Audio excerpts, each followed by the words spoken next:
For God so loved the world that he gave his only begotten Son, that whosoever believes in him should not perish, but have everlasting life. John 3:16. The world's most popular verse concerning our Messiah.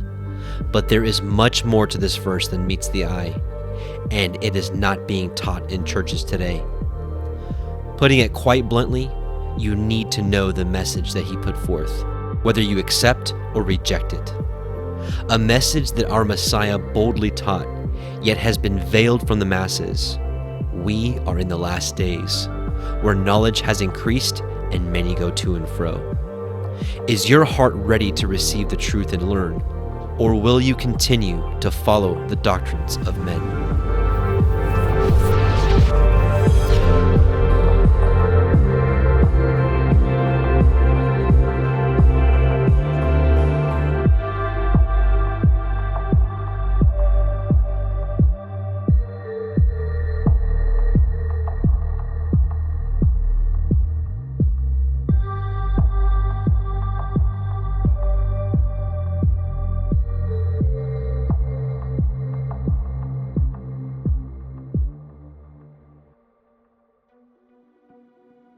So, where to begin?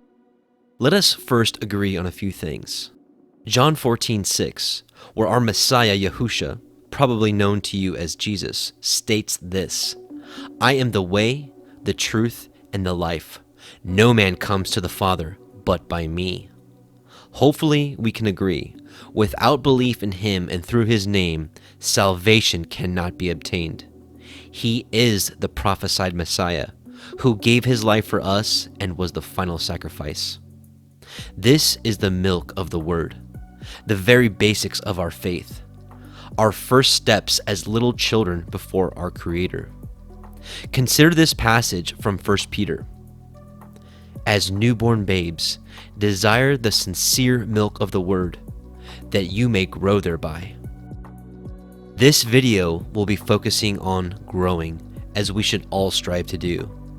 What we will be doing is breaking down John 3:16 through 21, which are connected and tell an important parable that has been concealed for centuries. In these verses, Master Yahusha spoke in parable form, as he often did and was prophesied to do.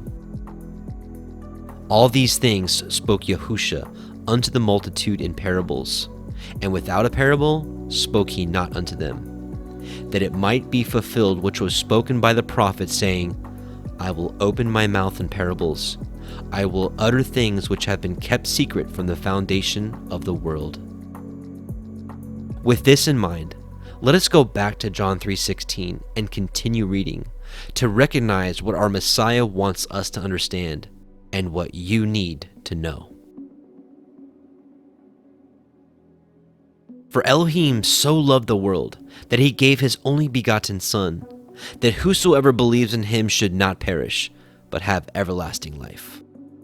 For Elohim sent not his Son into the world to condemn the world, but that the world through him might be saved. He that believes on him is not condemned, but he that believes not is condemned already, because he has not believed in the name of the only begotten Son of Elohim.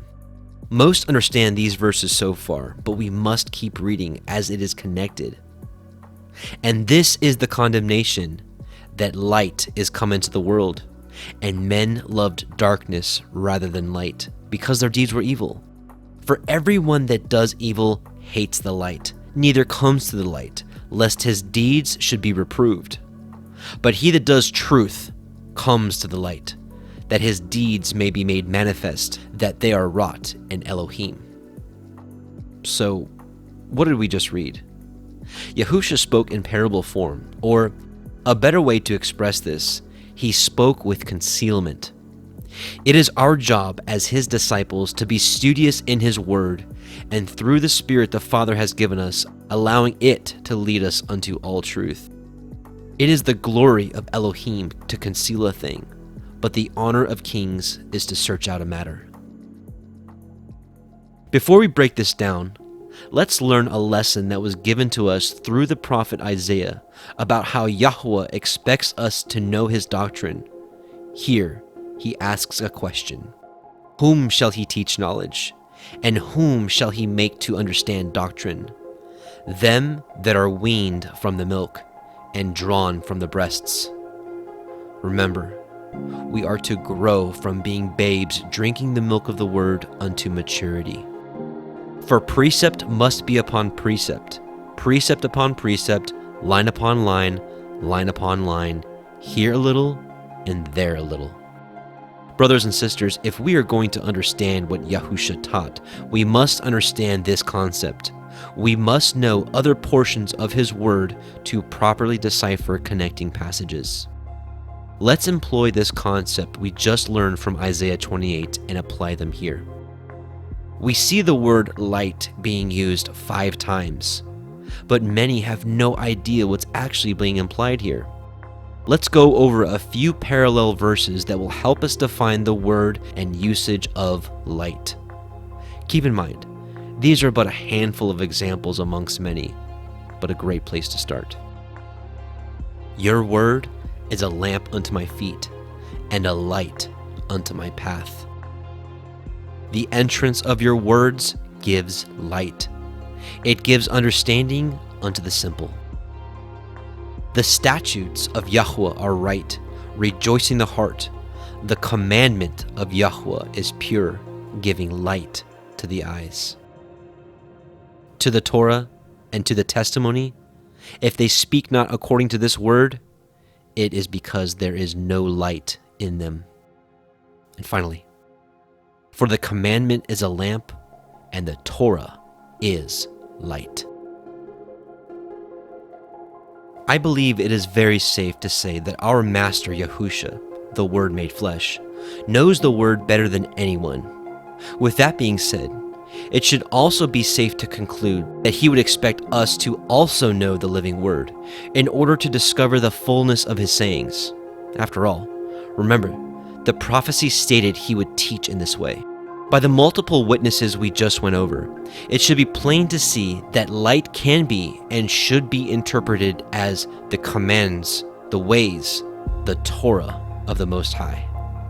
Now, to finish up, let's go back to John 3, with the understanding that the light equals Torah, which is also known as the law, but best translated as instructions. For Elohim so loved the world that he gave his only begotten Son, that whosoever believes in him should not perish, but have everlasting life. For Elohim sent not his Son into the world to condemn the world, but that the world through him might be saved. He that believes on him is not condemned, but he that believes not is condemned already, because he has not believed in the name of the only begotten Son of Elohim. And this is the condemnation, that Torah is come into the world, and men love darkness rather than Torah, because their deeds were evil. For everyone that does evil hates the Torah, neither comes to the Torah, lest his deeds should be reproved. But he that does truth comes to the Torah, that his deeds may be made manifest, that they are wrought in Elohim. So what can we conclude by this? Messiah Yahusha taught us to keep the Torah, the way and instructions of the Most High. This should make sense to the listener, because it is the Torah, the commandments, that lets us know whether our deeds are good or evil, light or darkness. After all, Messiah did command this: Behold, you are made whole, sin no more, lest a worse thing come unto you. What is sin according to the word? Whosoever commits sin transgresses also the Torah, for sin is the transgression of the Torah. Anyone else who says otherwise is a deceiver according to the Deuteronomy 13 test. Some of you at this point may be frustrated at this, as most of us have been taught contrary all of our lives. We've been told the Torah, known as the law, is done away with, burdensome. Law is only for the Jews, a schoolmaster that we've graduated from, and many other common phrases. Brothers and sisters, know this: those statements couldn't be further from the truth. In fact, There is a generation waking up to the unspeakable joy and goodness that comes with walking in this way, the very same way our Messiah walked. Hear the words from the prophet David concerning the truth about the Torah, commonly known as the law. The Torah of Yahuah is perfect, converting the soul. The testimony of Yahuah is sure, making wise the simple. The statutes of Yahuah are right, rejoicing the heart. The commandment of Yahuah is pure, giving light to the eyes. The fear of Yahuah is clean, enduring forever. The judgments of Yahuah are true and righteous altogether. More to be desired are they than gold, yea, than much fine gold. Sweeter also than honey and the honeycomb. Moreover, by them is your servant warned, and in keeping of them there is great reward. Who's more trustworthy? David, a man after Yahuah's own heart, or your pastor, who probably means well, but is simply ignorant of the truth? I know that most won't accept this. The scriptures even say so. For many are called, but few are chosen. Enter you in at the strait gate, for wide is the gate, and broad is the way that leads to destruction, and many there be which go in thereat. Because strait is the gate, and narrow is the way which leads unto life, and few there be that find it. There are over 2 billion Christians in the world today. Does that sound like few or many to you? If you would like to know more about how to walk in faith and obedience, please watch the video link that shows up at the end of this video and test it for yourself. May Yahuah bless you and keep you. Yahuah make his face shine upon you and be gracious unto you. Yahuah lift up his countenance upon you and give you shalom.